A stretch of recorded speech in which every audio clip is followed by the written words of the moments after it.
आणि या बुलेटिनमध्ये आपण 25 मिनिटात 50 बातम्या पाहणार आहोत। मात्र त्या अधिक नजर टाकूयात महत्त्वाच्या बातम्यांवर। महत्त्वाच्या बातम्या। प्रायोजक अमृत नोनी, माझ्या उत्तम आरोग्याचं रहस्य अमृत नोनी पॉवर प्लस। पंतप्रधान नरेंद्र मोदी आज ओडिशात अपघात स्थळाची करणार पाहणी, तर हॉस्पिटलमध्ये जाऊन करणार जखमींची विचारपूस। ओडिशाच्या बालासोरमध्ये 2 एक्सप्रेस आणि मालगाडीचा भीषण अपघात, 288 प्रवाशांचा मृत्यू तर 900 जण जखमी। भाजपचे दिवंगत नेते गोपीनाथ मुंडेंची आज पुण्यतिथी। गोपीनाथगडावर सकाळपासून दर्शनासाठी गर्दी, राजकीय नेतेही लावणार हजेरी। खासदार संजय राऊतांच्या सुरक्षेत वाढ, वादग्रस्त वक्तव्यांच्या पार्श्वभूमीवर अधिकची सुरक्षा पुरवण्याचा निर्णय। अजित पवारांवर टीका करताना संजय राऊतांची जीभ घसरली, धरणात लघुशंका करण्यापेक्षा थुंकलेलं बरं, अजित पवारांवर राऊतांचा पलटवार।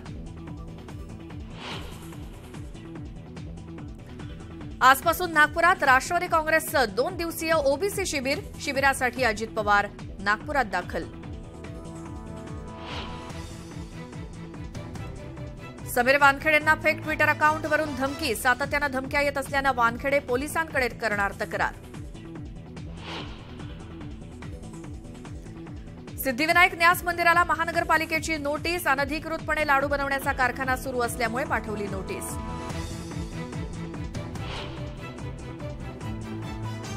5 जूनपासून मार्चचा राज्यभरात आंदोलनाचा इशारा, तात्याराव लहानेंचा राजीनामा स्वीकारेपर्यंत आंदोलनाच्या भूमिकेवरती मार्च ठाम।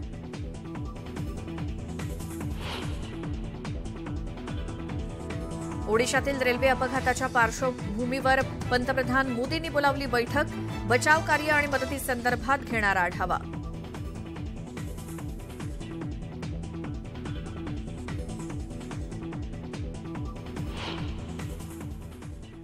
आणि आता पाहूयात 25 मिनिटात 50 बातम्या। जळगाव जिल्ह्यात पुढचे 2 दिवस वादळी वाऱ्यासह पावसाचा अंदाज वर्तवण्यात आला। आठवडाभर तापमानाचा पारा 40 अंशांच्या पुढे राहणार असला तरी हवामान खात्याकडून जळगावसाठी येलो अलर्ट जारी करण्यात आलाय। डाळींचे भाव सातत्यानं वाढत असून केंद्र सरकारनं यावरती उपाय म्हणून मोठं पाऊल उचललंय। सरकारनं साठेदारीवरती तोडगा म्हणून मर्यादा लागू केली असून घाऊक विक्रेते, किरकोळ विक्रेते आणि आयातदार आणि मिलर्सकडे ठेवलेल्या तूर आणि उडीद डाळीवरती स्टॉक मर्यादा लागू केली। त्यामुळे साठा कमी होऊन तूर आणि उडदाचे भाव घसरतील, त्यामुळे नागरिकांना दिलासा मिळण्याची शक्यता आहे। जुन्नर तालुक्यातील बोरी बुद्रुक येथील पर्यटन आणि सांस्कृतिक वारसा संवर्धन संस्थेच्या वतीनं बोरी महोत्सव आणि भूमिपुत्र गौरव सोहळ्याचं आयोजन करण्यात आलं। आणि या महोत्सवात पारंपरिक जात्यावरच्या ओव्या, हळदी आणि लग्नाची गाणी तसंच उखाणे यामध्ये महिलांनी सहभाग घेतला। कोळशाच्या तुटवड्यामुळे गेल्या वर्षी देशभरातील वीज निर्मिती कंपन्यांची चांगलीच दमछाक झाली होती आणि यंदा वेस्टर्न कोलफील्ड लिमिटेडनं कोळशाचं उत्पादन वाढवल्यामुळे राज्यातील महानिर्मितीच्या कोळसा साठ्याची स्थिती सुधारली आहे। सध्या 10 दिवस पुरेल इतका साठा कंपनीकडे आहे। समीर वानखेडे यांना पुन्हा एकदा धमकी मिळाली आहे। 2 पाकिस्तानी ट्विटर हँडलवरून धमकी मिळाली असून वानखेडे यांच्यासह त्यांच्या कुटुंबाला सुद्धा धमकी मिळाली असून या संदर्भात ते पोलिसात तक्रार करणार आहेत। त्यासोबत देशातील बड्या नेत्यांबाबत सुद्धा अपशब्द वापरण्यात आलेत। गोंदियामध्ये शासकीय तंत्र माध्यमिक आणि महाविद्यालय इमारतीच्या बांधकामामध्ये बालमजुरांचा समावेश असल्याची धक्कादायक माहिती समोर आली आहे। बालमजूर काम करतानाची दृश्य कॅमेऱ्यात कैद झाली असून जिल्हा प्रशासन कारवाई करणार का असा सवाल विचारला जातोय।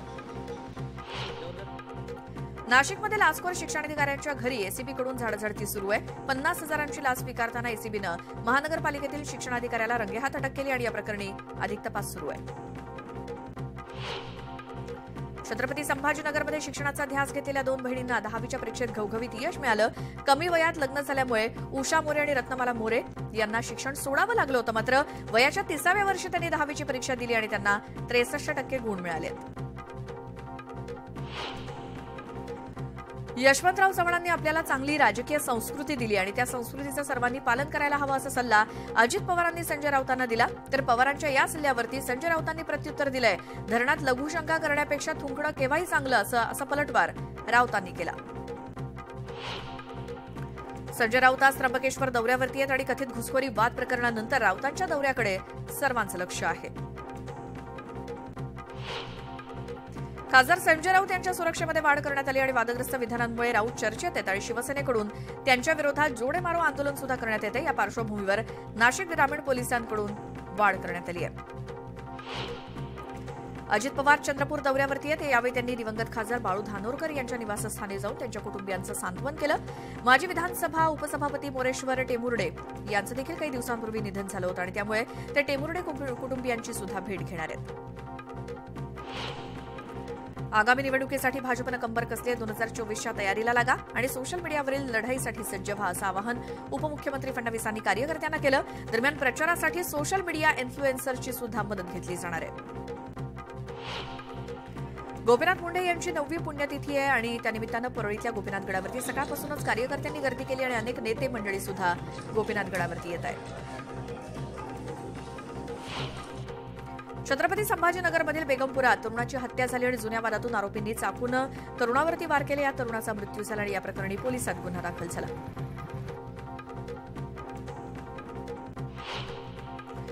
नाशिकच्या इंदिरानगर भागामध्ये एका अल्पवयीन मुलीची हत्या झाली होती आणि इमारतीच्या गच्चीवरून दोघांनी तिला धक्का दिला होता. त्यानंतर उपचारादरम्यान तिचा मृत्यू झाला. या प्रकरणी दोन्ही आरोपींना पोलीस कोठडी सुनावण्यात आली. दरम्यान पीडितेला नुकत्याच लागलेल्या 10वीच्या निकालात 57% गुण मिळाल्याची माहिती समोर आली आहे. धाराशिवच्या परंडा बस डेपोची बस उलटली. बस चालकाचं नियंत्रण सुटल्यामुळे अपघात झाला असून या अपघातात 26 जण जखमी झालेत. यापैकी 4 जणांची प्रकृती गंभीर आणि जखमींना परंडा रुग्णालयात उपचार सुरू आहेत. परभणीच्या मानवतमध्ये चंदन तस्करी करणाऱ्यांवरती वन विभाग आणि पोलिसांनी कारवाई केली आणि या कारवाईमध्ये 15 लाखांचा मुद्देमाल जप्त करण्यात आला असून 10 जणांना पोलिसांनी ताब्यात घेतलंय. छत्रपती संभाजीनगरमध्ये शिवमहापुराणाच्या कथेचं आयोजन करण्यात आलं आणि यावेळी मोठ्या संख्येनं भाविक आलेत. त्यावेळी गर्दीचा फायदा घेत चोरट्यांनी दागिन्यांवरती हात साफ केलेत. एका दिवसात 4 महिलांची मंगळसूत्र चोरी झाल्याची माहिती समोर आली आहे. सांगलीच्या तासगावमधील सावर्डे इथल्या डोंगराला आग लागली आणि तब्बल 2 तासांनी आग नियंत्रणात आली. वनराईसह अनेक प्राण्यांना सुद्धा आगीची झळ बसली आहे. यवतमाळ जिल्ह्यातील जलसाठ्यामध्ये उन्हामुळे मोठी घट झाली आणि या जलप्रकल्पांमध्ये आधी 85% जलसाठा होता, मात्र आता फक्त 35%च पाणीसाठा उरल्यामुळे अनेक भागात पाणी टंचाईचं संकट कोसळलंय. केंद्र सरकारनं तूर आणि उडीद डाळीच्या अतिरिक्त साठ्यावरती बंदी आणली आहे आणि कृत्रिम टंचाई दाखवत जास्त दरानं डाळींची विक्री केली जाते. या प्रकरणी केंद्रानं कठोर कारवाईचा इशारा दिलाय. राज्यामध्ये पुढील काही दिवसात मान्सून दाखल होण्याचा अंदाज आहे. शेतकऱ्यांकडून बी बियाणं देखील खरेदी करण्यासाठी हालचाली सुरू झाल्या आहेत. त्यामुळे खरीप हंगामात शेतकऱ्यांनी गुणवत्ता आणि दर्जाची हमी देणाऱ्या अधिकृत विक्रेत्यांकडूनच बियाणं आणि रासायनिक खतं आणि कीटकनाशकं औषधं खरेदी करावीत असं आवाहन प्रशासनानं केलंय. धाराशिव जिल्ह्यामध्ये कृषी विभागानं 10 कृषी केंद्रांना दणका दिलाय. बनावट औषधांची विक्री केल्याप्रकरणी 10 कृषी सेवा केंद्रांचे परवाने निलंबित करण्यात आले. धुळ्यामध्ये कांद्याला भाव मिळत नसल्यामुळे कांदा उत्पादक शेतकरी हवालदिल झाला आणि बाजार समिती बंद असल्यानं कांद्याची विक्री सुद्धा ठप्प झाल्यानं मोठी समस्या निर्माण झाली असून सरकारनं कांद्याला योग्य हमीभाव देण्याची मागणी शेतकऱ्यांनी केली आहे. रत्नागिरी जिल्ह्यातील हर्णे बंदरात मासेमारी बंद होताच ताज्या मच्छीप्रमाणे सुक्या मच्छीला सुद्धा पर्यटकांकडून पसंती दिली जाते. त्यामुळे ताज्या मासळीप्रमाणेच सुक्या मासळीला सुद्धा चांगला उठाव आहे. एसटीच्या अमृत महोत्सवी वर्धापन दिन सोहळ्याचं मुंबईमध्ये आयोजन करण्यात आलंय. वायबी चव्हाण सेंटरमध्ये मुख्यमंत्री आणि एसटी महामंडळाचे अध्यक्ष असलेल्या एकनाथ शिंदेंच्या उपस्थितीत हा कार्यक्रम पार पडणार आहे आणि यावेळी उपमुख्यमंत्री देवेंद्र फडणवीस, विधानसभा अध्यक्ष राहुल नार्वेकर आणि मंत्री दीपक केसरकर देखील उपस्थित असतील. धाराशिव जिल्हाधिकारी कार्यालयातील आग लागल्यानं संपूर्ण प्रकरणाची चौकशी करा आणि अशी मागणी जिल्हाधिकारी कार्यालयाकडूनच करण्यात आली आणि या आगीत कार्यालयातील कागदपत्र जळून खाक झाल्यानं संशय निर्माण झाले. त्यामुळे जिल्हाधिकारी कार्यालयानं पोलिसात तक्रार दाखल केली आहे. धुळे जिल्हा पोलीस दलातील पोलीस जगदीश पाटील यांची परराष्ट्र मंत्रालयाकडून विदेशात भारतीय दूतावासात निवड करण्यात आली आहे. देशभरातील एकूण 15 जणांची निवड झाली असून त्यात महाराष्ट्रातील 4 पोलीस कर्मचाऱ्यांचा समावेश आहे. जगदीश पाटील यांना दिल्लीमध्ये 3 महिने प्रशिक्षण दिलं जाणार आहे. अवैध वाळू तस्करीला आळा बसावा आणि नागरिकांना स्वस्तात वाळू उपलब्ध व्हावी यासाठी महसूल मंत्री राधाकृष्ण विखे पाटील यांच्या संकल्पनेतून शासकीय वाळू डेपो उभारले जात आहेत. मात्र विखे पाटलांच्या अवैध वाळू उपसा जोरात सुरू असून सामाजिक कार्यकर्त्यांनी जागरण गोंधळ करत आंदोलन करत प्रशासनाचं लक्ष वेधून घेतलंय आणि कोपरगाव तालुक्यातील माहेगावमधील वाळू उपसा करणाऱ्यांवरती कारवाई करावी अशी मागणी आंदोलकांनी केली आहे. काँग्रेस नेते संजय निरुपम यांचा उत्तर पश्चिम मुंबईमध्ये नालेसफाई दौरा होणार आहे. निरुपम मुंबईतील मान्सूनपूर्व नालेसफाईच्या कामांची पाहणी करणार आहेत. महाराष्ट्र शासनाचा क्रीडा क्षेत्रातील सर्वोच्च शिवछत्रपती क्रीडा पुरस्कार बीडची कुस्तीपटू सोनाली तोडकर हिला जाहीर झालाय. सोनाली तोडकर ही मंगळूरू इथल्या शेतकऱ्याची मुलगी असून हा पुरस्कार जाहीर झाल्यानंतर गावकऱ्यांनी तिचा सत्कार केला आणि कुस्ती क्षेत्रात भरीव योगदान देऊन आणखी देशासाठी पदक मिळवण्याची इच्छा सोनालीनं व्यक्त केली. राज्यामध्ये वन विभागातील रेंज फॉरेस्ट ऑफिसरच्या बदल्यांना स्थगिती देण्यात आली आणि बदल्यांमध्ये अनियमितता असून अन्यायकारक पद्धतीने बदल्या केल्याचा आरोप भाजप आमदारांनी केलाय. या संदर्भात वनमंत्री सुधीर मुनगंटीवार यांच्याकडे तक्रार करण्यात आली. सोलापूर जिल्ह्यामध्ये काँग्रेस पक्षात फेरबदलांना सुरुवात झाली. आगामी निवडणुकांच्या पार्श्वभूमीवर पक्षबांधणी सुरू झाली असून अक्कलकोट शहर काँग्रेसच्या अध्यक्षपदी रईस टिनवाला यांची निवड झाली आहे आणि या सर्व बदलांकडे माजी गृहमंत्री सुशीलकुमार शिंदे यांचं विशेष लक्ष आहे. नागपुरात आजपासून 2 दिवस राष्ट्रवादी काँग्रेसचं ओबीसी शिबिर आहे आणि विदर्भातील ओबीसी मतदारांवरती राष्ट्रवादीचा डोळा असल्याची चर्चा राजकीय वर्तुळात रंगली आहे. विरोधी पक्षनेते अजित पवार, जयंत पाटील यांच्या उपस्थितीत शिबिराचं उद्घाटन होणार आहे. राष्ट्रवादीचे अध्यक्ष शरद पवार यांच्या उपस्थितीत आज पुण्यामध्ये महाराष्ट्र राज्य कुस्तीगीर परिषदेच्या सभेचं आयोजन करण्यात आलं आणि या सभेला राज्यभरातील जिल्हा कुस्ती संघ आणि सहयोगी संघ असे मिळून 45 संघांच्या प्रतिनिधींना आमंत्रित करण्यात आलं आहे.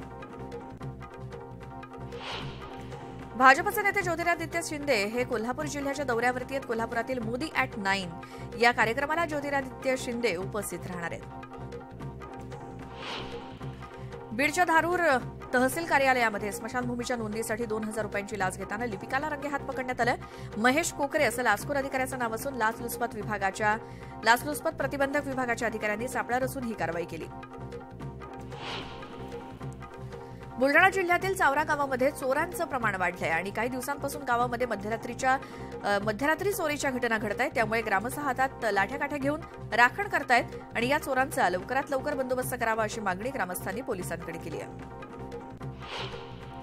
धाराशिव जिल्ह्यातील शिक्षकांच्या बदलीवरून खासदार ओमराजे निंबाळकर यांनी अधिकाऱ्यांना खडेबोल सुनावलेत. शिक्षक बदलीमध्ये शिक्षकाकडून बदलीसाठी ₹2.25 लाख लाच घेण्यात आली असा गंभीर आरोप खासदार ओमराजे निंबाळकर यांनी केलाय. धाराशिवमध्ये चोरीच्या 12 गुन्ह्यांमधील चोरीला गेलेले मुद्देमाल मूळ मालकांना परत देण्यात आलेत आणि मागील काही महिन्यांमध्ये कळंब, येरमाळा, तुळजापुरात पोलिसांनी चोरट्यांवरती कारवाई करत सोन्या चांदीचे दागिने, मोबाईल, दुचाकी असा मुद्देमाल जप्त केला आणि हा सर्व मुद्देमाल धाराशिवचे जिल्हा पोलीस अधीक्षक अतुल कुलकर्णी यांच्या हस्ते मूळ मालकांना परत देण्यात आला. पंतप्रधान नरेंद्र मोदी आज ओडिशातील बालासोर येथे अपघात स्थळाची पाहणी करणार आहेत. त्याचसोबत हॉस्पिटलमध्ये जाऊन ते जखमींची विचारपूस करणार आहेत. ओडिशाच्या बालासोर जिल्ह्यातील बहनागा स्टेशनवरती भीषण रेल्वे अपघात झाला. मालगाडी आणि दुरांतो एक्सप्रेसची धडक झाली. त्यानंतर मागून येणाऱ्या कोरोमंडल एक्सप्रेसची सुद्धा धडक बसली. अपघातामध्ये 233 प्रवाशांचा मृत्यू झालाय. सुमारे 900 जण जखमी झाले. कर्नाटकचे उपमुख्यमंत्री डी.के. शिवकुमार यांना बेहिशेबी मालमत्ता प्रकरणी दिलासा मिळालाय. कर्नाटक उच्च न्यायालयाकडून सीबीआय चौकशीला स्थगिती मिळाली आहे. अनोळखी नंबरवरून आलेला कॉल घेऊ नका असं आवाहन केंद्रीय दळणवळण, आयटी आणि रेल्वे मंत्री अश्विनी वैष्णव यांनी केलंय. वाढत्या तंत्रज्ञानासोबतच सायबर गुन्हेगारीत सुद्धा वाढ झाली आणि वाढते गुन्हे रोखण्यासाठी त्यांनी खबरदारी घेण्याचं आवाहन केलंय. फॉक्सकॉनचा बेंगळुरूमधील आयफोन निर्मिती प्रकल्प 2024 पर्यंत कार्यरत होणार आहे आणि यासाठी राज्य सरकारकडून विशेष सवलत देण्यात आली आहे. या प्रकल्पातून 50,000 नोकऱ्या निर्माण होणार असून वर्षाला 2 कोटी आयफोन्स तयार केले जाणार आहेत. इस्रोकडून दुसऱ्या मंगळ मोहिमेसाठी तयारी सुरू आहे. यासाठी विविध पर्यायांची चाचपणी करण्यात येत असल्याची माहिती इस्रोच्या अध्यक्षांनी दिली. तर चांद्रयान 3 मोहिमेसाठी यान श्रीहरिकोटा इथल्या बंदरावरती पोहोचलं असून प्रक्षेपणासाठी तयारी अंतिम टप्प्यात आल्याचं सुद्धा सांगण्यात आलंय. एनसीईआरटी 10वीच्या पुस्तकातून अनेक धडे यंदा वगळण्यात आलेत आणि राष्ट्रीय अर्थव्यवस्थेमध्ये कृषीचे योगदान आणि लोकशाहीसमोरील आव्हानं आणि नैसर्गिक साधन संपत्तीचे शाश्वत व्यवस्थापन यासारखे धडे पुस्तकातून वगळण्यात आले आणि तज्ज्ञांच्या शिफारशीनंतर हा अभ्यासक्रम तर्कसंगत करण्याच्या मोहिमेचा भाग म्हणून हे धडे वगळण्यात आले. 2024ला होणाऱ्या लोकसभा निवडणुकीसह सर्वच निवडणुकांमध्ये दिव्यांग आणि वृद्धांना घरातून बॅलेटद्वारे मतदान करता येणार आहे. केंद्रीय निवडणूक आयोगानं हा निर्णय घेतलाय. दिवाळखोरीच्या उंबरठ्यावरती असलेल्या पाकिस्तानात महागाईने उच्चांक पातळी गाठली आणि मे महिन्यात महागाई 38% आली आहे. यामध्ये दूध 180 रुपये लिटर, गव्हाचं पीठ 150 तर तांदूळ 350 रुपये किलोवरती पोहोचले.